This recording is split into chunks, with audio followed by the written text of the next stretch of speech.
515장 찬양하겠습니다.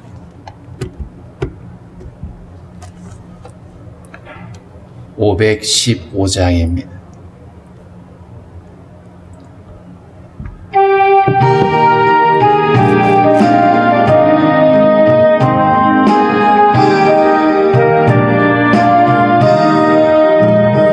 눈을 들어 하늘 보라. 어지러운 세상 중에 곳곳마다 상한 영의 탄식 소리 들려온다. 빛을 잃은 많은 사람, 길을 잃고 헤매이며 당자처럼 기진하니 믿는 자여 어이할꼬. 눈을 들어 하늘 보라. 어두워진 세상 중에 외치는 자만 겁많은 생명수는 말라서라. 죄를 대속하신 주님, 선한 일꾼 찾으시나. 대답하리 어디 있나. 믿는 자여 어이할꼬. 눈을 들어 하늘 보라. 살아계신 주 하나님, 약한 자를 부르시어 하늘 뜻을 전하셨다. 생명수는 홀로 예수, 처음이요 나중이라. 주님 너를 부르신다. 믿는 자여 어이할꼬. 눈을 들어 하늘 보라. 다시 사신 그리스도, 만 백성을 사랑하사 오래 참고 기다리네. 인내하신 우리 구주, 의의 심판하시는 날 곧 가까이 임하는데 믿는 자여 어이할꼬. 기도하겠습니다. 하나님 아버지, 감사합니다. 오늘도 우리에게 새 아침을 허락해 주시고 주님 앞에 나와서 하나님 앞에 기도하게 하시니 감사합니다. 하나님 아버지, 전염병이 창궐하여서 많은 사람들이 하나님의 어려움을 겪고 있습니다. 하나님 아버지, 도시가 마비되고 사람들의 아버지 발걸음들이 아버지 멈춰져야 되는 이러한 때에 저희들을 긍휼히 여기시기를 원하고 기도합니다. 하나님 아버지, 많은 사람들이 이러한 상황에서 아버지 힘겨워하고 절망하지만 하나님, 그럼에도 우리는 믿습니다. 하나님의 선하심과 완전함을 믿사오니 주님께서 이 일을 통해서 행하실 일들을 보게 하시고 하나님 아버지, 주님을 신뢰하는 성도들이 믿음으로 구할 때에 하나님의 긍휼하심과 은혜를 부어주시기를 원하고 기도합니다. 아버지, 미련하여 깨닫지 못한 우리 인생들 불쌍히 여겨주시고 주님, 이 상황에서 우리가 하나님의 뜻을 분별할 수 있게 도와주시고 겸손히 머리 숙여 기도하며 하나님의 행하신 일들을 바라볼 수 있도록 은혜를 다하여 주옵소서. 오나 없는 것은 하나님이란 상황으로 인해서 어려움을 겪고 있는 많은 사람들, 또 아버지 삶의 생계의 어려움을 겪고 있는 사람들을 불쌍히 여기시며 은혜를 베풀어 주시기를 원하고 기도합니다. 기도합니다. 아버지, 무엇보다도 성도들이 이 일로 인해서 믿음이 퇴보당하지 않게 하시고 더욱 하나님 앞에 믿음으로 나아가며 소망 되신 주님을 의지할 수 있도록 주여 인도하여 주옵소서. 언제나 우리에게 더 나은 것으로 허락하시는 하나님을 그러기에 우리 도시님을 주님을 신뢰하며 믿음으로 나아가기를 원합니다. 주님이 함께하여 주옵소서. 오늘도 우리의 모든 간구와 기도를 주께서 기뻐 받으시며 우리의 모든 아버지 삶 가운데서 때를 따라 도우시는 하나님의 은혜로 말미암아 아버지 형통한 은혜가 있게 하시기를 원하고 기도합니다. 하나님 아버지, 오늘도 주신 말씀을 통하여 다시 한번 아버지 하나님의 완전하심을 신뢰하며 깨닫는 시간이 될 수 있도록 주님이 함께하여 주옵소서. 우리 나라에 부름받은 형제들 하나님 한 주간도 믿음으로 승리할 수 있도록 도와주시고 모든 아버지 어려움과 위험에서 이겨낼 수 있도록 주여 인도하여 주옵소서. 하나님, 특별히 육신의 연약함 때문에 고통하고 있는 성도들, 사랑하는 아버지, 가족들을 위하여 기도하는 모든 지체들 주님의 긍휼하심으로 함께하여 주셔서 하나님의 저들의 기도가 주님 앞에 응답되게 하시고 하나님의 선하심들을 보게 하여 주옵소서. 예수님의 이름으로 기도하옵나이다. 아멘. 499장입니다. 499장.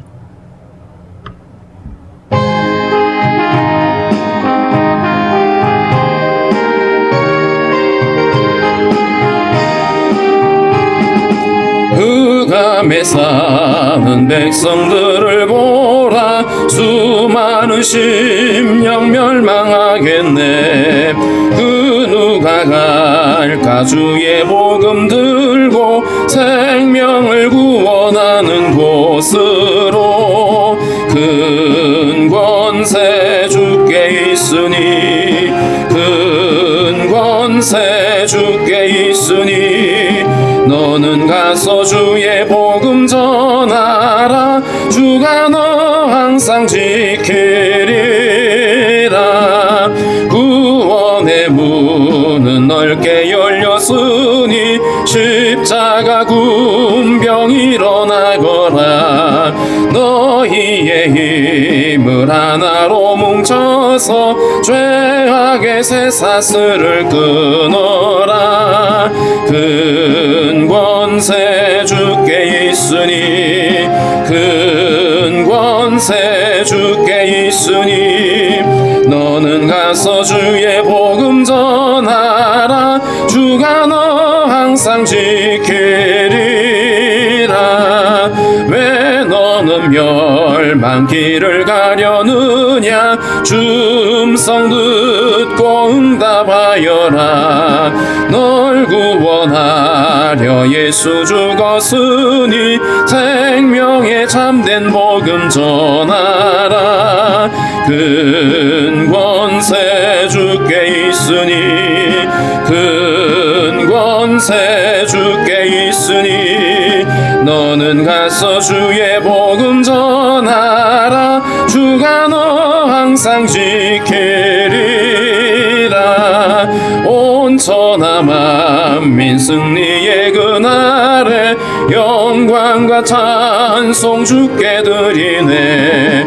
속죄함이 버구원 받았으니 기쁘게 할렐루야 부르세. 큰 권세 주께 있으니, 큰 권세 주께 있으니 너는 가서 주의 복음 전하라. 주가 너 항상 지키리라.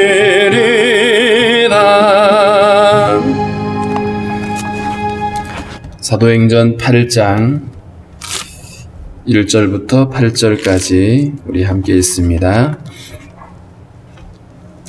사도행전 8장 1절부터 8절까지입니다. 사울은 그가 죽임을 당함을 마땅히 여기더라. 그날에 예루살렘에 있는 교회에 큰 박해가 있어 사도 외에는 다 유대와 사마리아 모든 땅으로 흩어지니라. 경건한 사람들이 스데반을 장사하고 위하여 크게 울더라. 사울이 교회를 잔멸할세 각 집에 들어가 남녀를 끌어다가 옥에 넘기니라. 그 흩어진 사람들이 두루 다니며 복음의 말씀을 전할세 빌립이 사마리아 성에 내려가 그리스도를 백성에게 전파하니 무리가 빌립의 말도 듣고 행하는 표적도 보고 한 마음으로 그가 하는 말을 따르더라. 많은 사람에게 붙었던 더러운 귀신들이 크게 소리를 지르며 나가고 또 많은 중풍병자와 못 걷는 사람이 나으니 그 성에 큰 기쁨이 있더라. 아멘. 오늘 1절에 보면 사울은 그가 죽임당함을 마땅히 여기더라 이렇게 했습니다. 여기서 죽임당한 자는 스데반 집사죠. 스데반이 사내들인 공회에 끌려가서 신문을 받는 상황에서 사람들이 거짓 모함을 했던 율법과 성전을 거스리고 모독을 했다라고 하는 이 부분에 대해서 길게 설명을 하면서 사실은 율법을 어긴 것이 아니라 율법에 기록되어진 메시아에 대한 예언이 예수 안에서 성취되어졌음을 설명을 하고 있고, 또 그러면서 아울러서 율법을 거역하고 모세를 거절했던 백성들의 그 완악한 죄악이 결국에는 메시아를 배척하고 거절했다라고 하는 그들의 죄를 지적을 했고요. 성전에 대해서 얘기를 하면서도 성전은 그저 사람들이 생각하는 신전이 아니라 바로 하나님 우리에게 구원의 방식을 알려주시는 그 장치들로서 결코 사람이 만든 건물에 하나님이 거하실 수 없다라고 하는 이 진리를 얘기하면서 성전은 결코 신성한 어떤 건물이 아니다라는 거죠. 성전을 통해서 하나님이 우리에게 구원의 방식을 알려주었는데 그 구원이 바로 그리스도에게서 완성되어졌다, 이 얘기를 했습니다. 그런데 이 스데반의 설명을 듣고 난 사람들이 마음에 찔림은 있었습니다. 근데 마음에 찔림은 있었지만 그들은 귀를 막고 마음을 닫고 결국은 돌을 들어서 스데반을 향해서 던지게 됐고 스데반이 돌에 맞아서 순교하게 됩니다. 기독교가 첫 시작하면서 첫 순교자가 된 것이죠. 자, 그래서 사울이라고 하는 이 청년은 바리새인이었고 아주 율법에 능한 자였습니다. 그런 이 사울이 그 사내들인 공회원에서 그 스데반의 얘기를 들었고 그리고 그를 돌로 치는 일에 함께 참여하게 되죠. 7장 58절에 보면 돌로 치는 사람들이 증인들이 옷을 벗어 사울이라 하는 청년의 발 앞에 두었다. 그러니까 이 사울이라고 하는 이 청년이 스데반을 죽이는 일에 함께 동조하고 참여했음을 알 수 있습니다.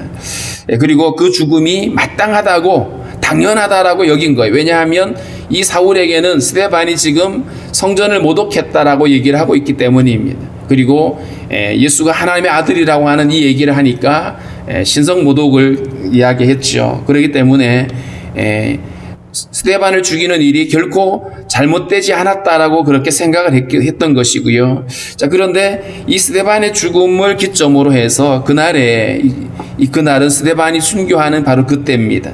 그날에 예루살렘에 있는 교회에 큰 박해가 있어 사도 외에는 다 유대와 사마리아와 모든 땅으로 흩어졌다. 여기서 그날에 예루살렘에 있는 교회, 첫 생겨진 교회죠.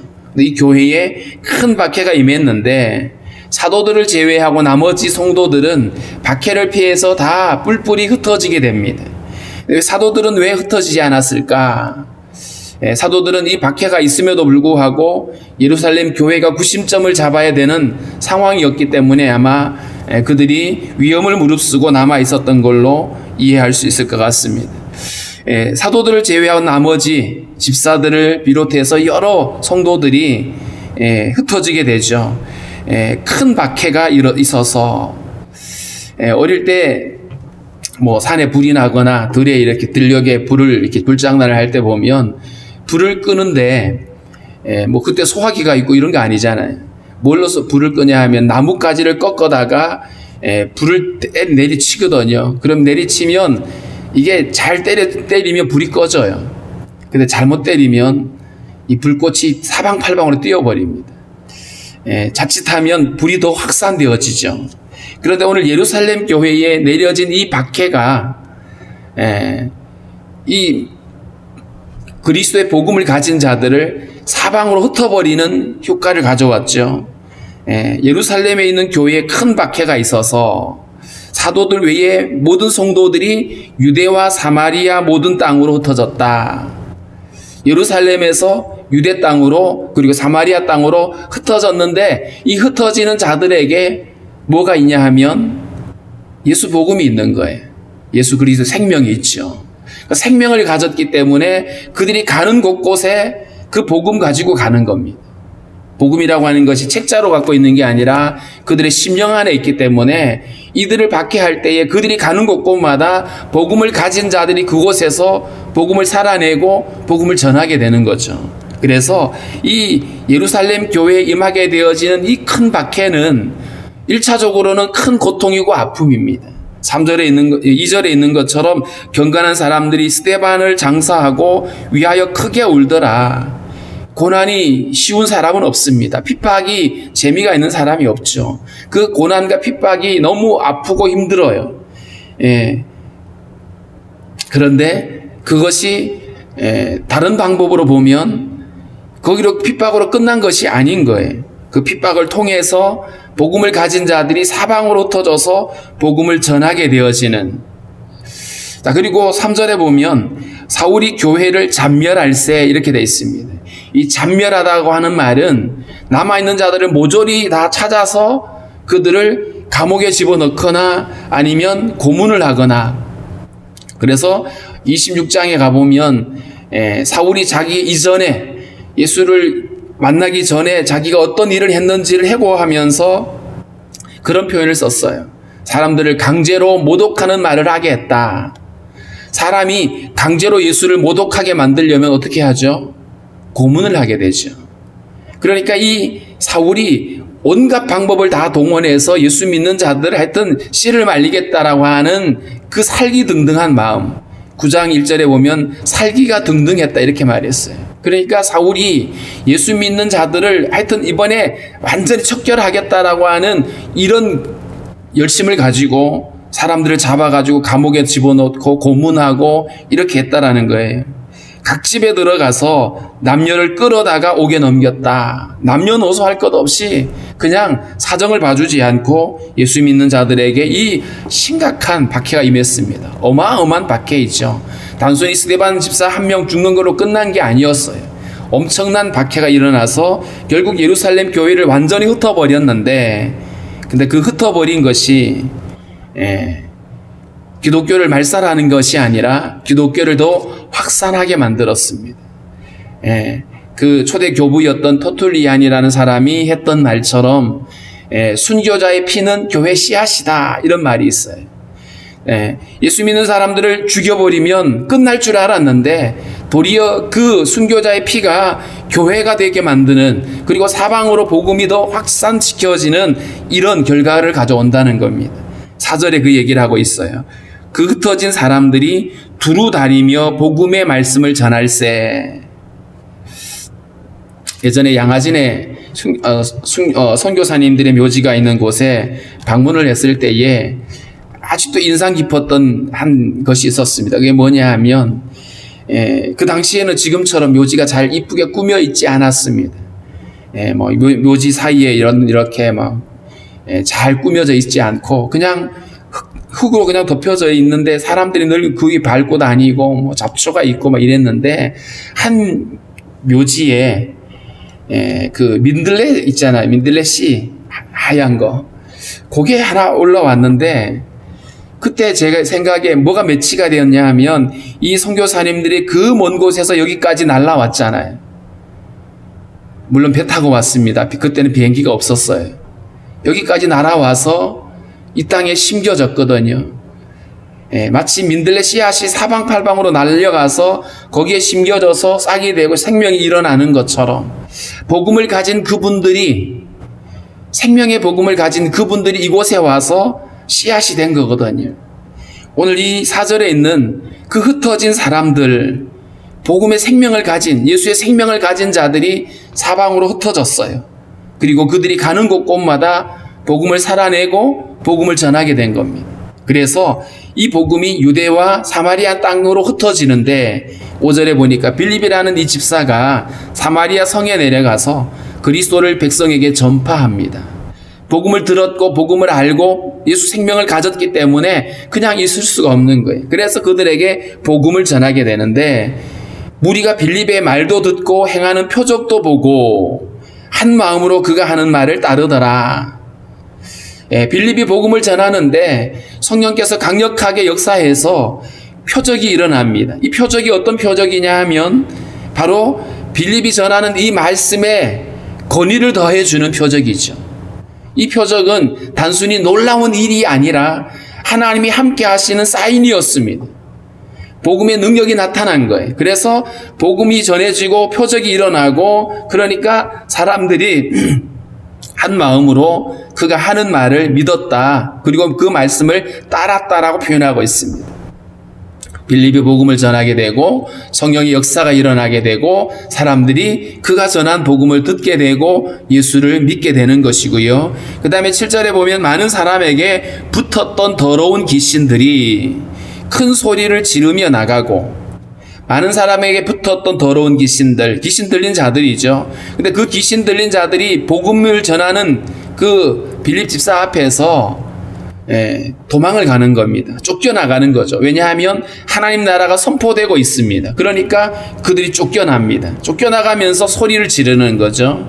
그리고 많은 중풍병자와 못 걷는 사람들이 고침을 받았다.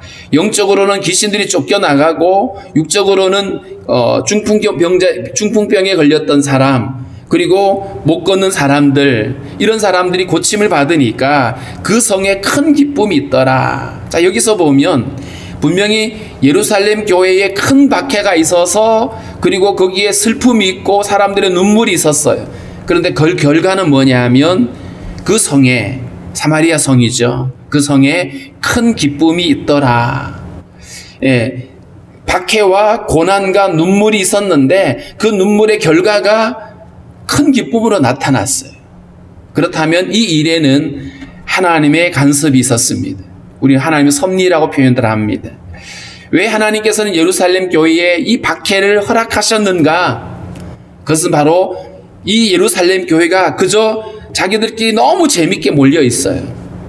사람들끼리 서로의 필요를 나눠주고 그냥 그리스도의 사랑을 나누고 교제하고 날마다 기쁨이 넘치고 너무 좋았어요. 그런데 이 성령 충만했던 이 교회가 거기에 머물러 있는 거예요.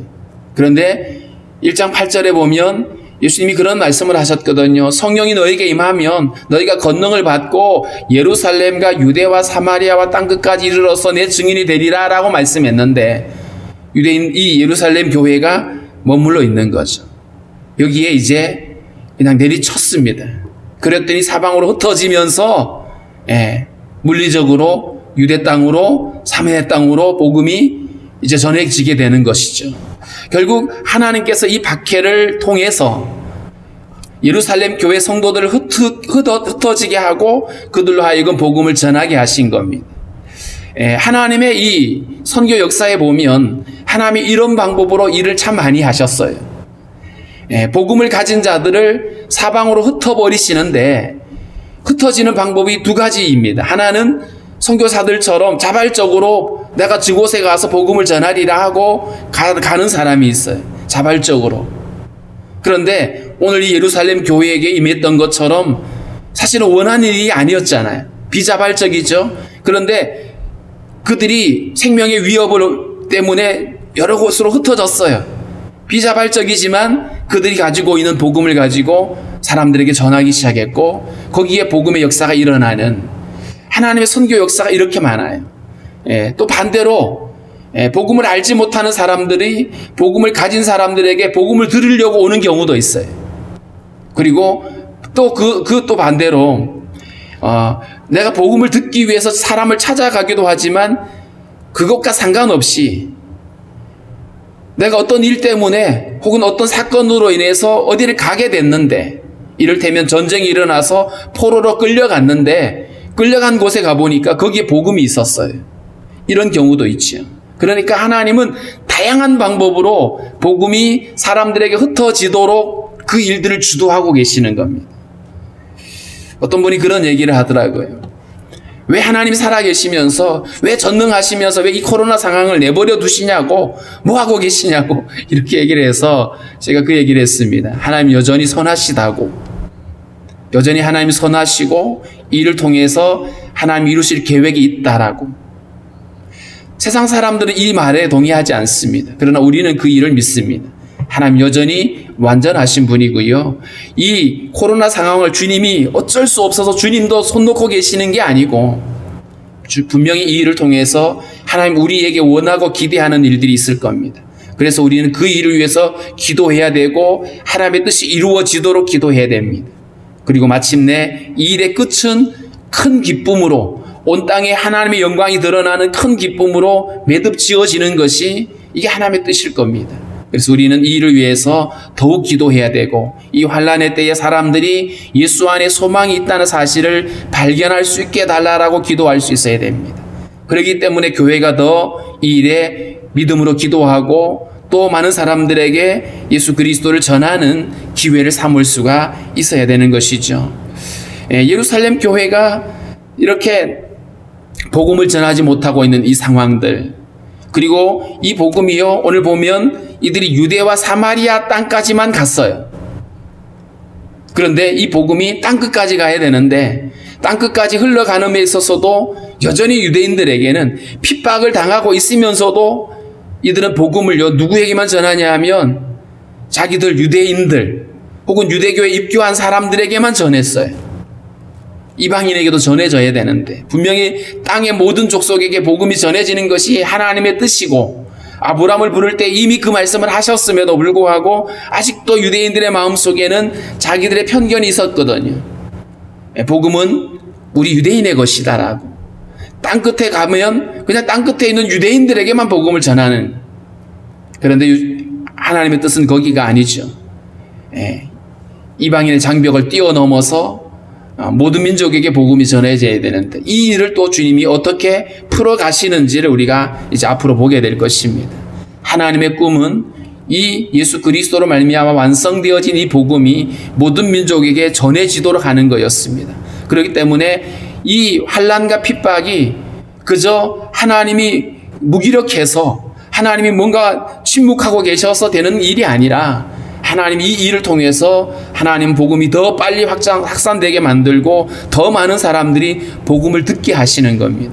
사도행전에는 그런 일들로 이야기들로 기록이 되어 있죠. 한 영혼을 구원하기 위해서 살아가는 사도를 감옥에 집어넣기도 하고 때로는 풍랑을 통해서 배가 파선이 되기도 하고 그래서 거기 도착했던 그 섬에 있는 사람들에게 복음이 전해지고 이런 일들이 일어나는 것입니다. 그래서 성도들에게 일어나는 일들, 교회 안에서 일어나는 일들이 그저 실패로 끝나는 이야기가 아니라 하나님이 그들을 통해서 복음이 더 힘있게 더 많은 사람들에게 심지어 저 임금들이나 왕들에게 복음이 전하도록 하시는 하나님의 완전한 섭리임을 우리가 기억을 하면서 이 어려움을 통해서 이 박해들을 통해서 하나님의 복음이 효과적으로 전해지고 복음이 더 확산되어질 수 있게 해달라고 우리는 기도할 수 있어야 될 겁니다. 또 아울러서 오늘 우리가 기도할 때에는 예수를 믿는 이유 때문에 박해를 받고 있는 수많은 사람들, 초기 이 기독교가 엄청난 박해를 받고 많은 순교자가 나왔습니다. 그런데 오늘날에도 그게 못지않게 많은 사람들이 예수 믿는 이유 때문에 죽임을 당하거나 직장에서 쫓겨나거나 가족들에게 버림을 당하는 일들이 지금도 일어나고 있습니다. 그리고 세계 곳곳에서 지금도 많은 기독교인들이 고통을 당하고 어려움을 당하고 있습니다. 이들이 이 환난의 때를 잘 이겨낼 수 있게 달라고 기도하고 뿐만 아니라 그 일이 결코 교회의 실패가 아니라 복음의 확산으로 예수 그리스도의 영광으로 더욱더 드러날 수 있게 해달라고 우리는 기도할 수 있어야 될 것입니다. 특별히 오늘 기도해 주실 때요, 나이지리아에 있는 기독교 학교 학생들 140명 가까이가 납치가 되어져서 돌아오지 못하고 있는 상황에서 하나님 저들을 붙들어 주시고 무사히 가족 품에 돌아올 수 있게 해달라고, 그리고 이 일을 통해서 하나님의 일하심들을 사람들이 보게 해달라고 우리 함께 기도하겠습니다.